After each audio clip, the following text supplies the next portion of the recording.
This is the view from Tatchbury Mount in Totton, Southampton, on the solstice of 2024.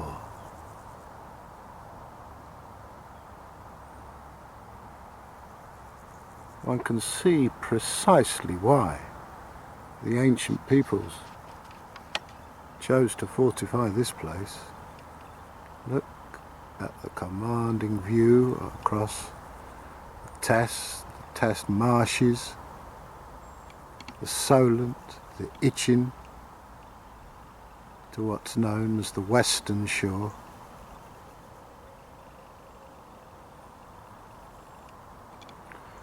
The Netley Marshes.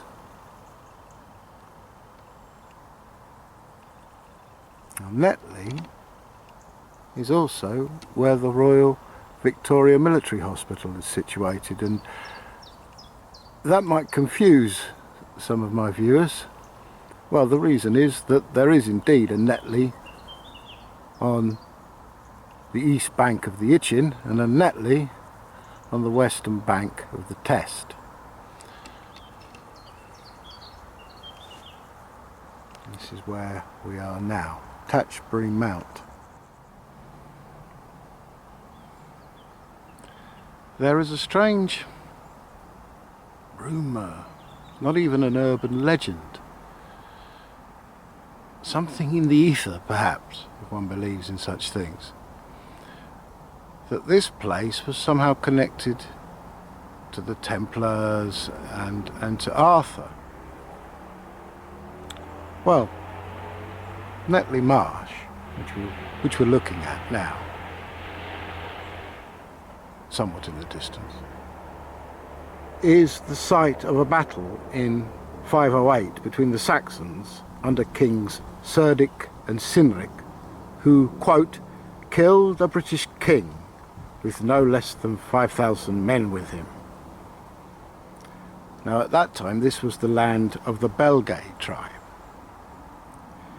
It is suggested that this battle was part of the war between what remained of the Britons, or Bretons, the Brythonic culture, under Arthur, and the invading Saxons.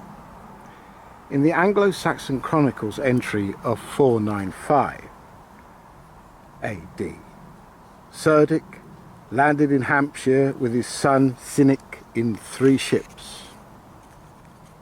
Not enough to take on 5,000 men, perhaps.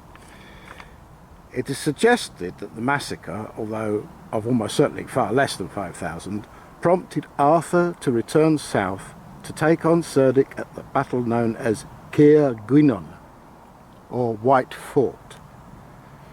As with many of these Dark Age battles, the exact location is disputed.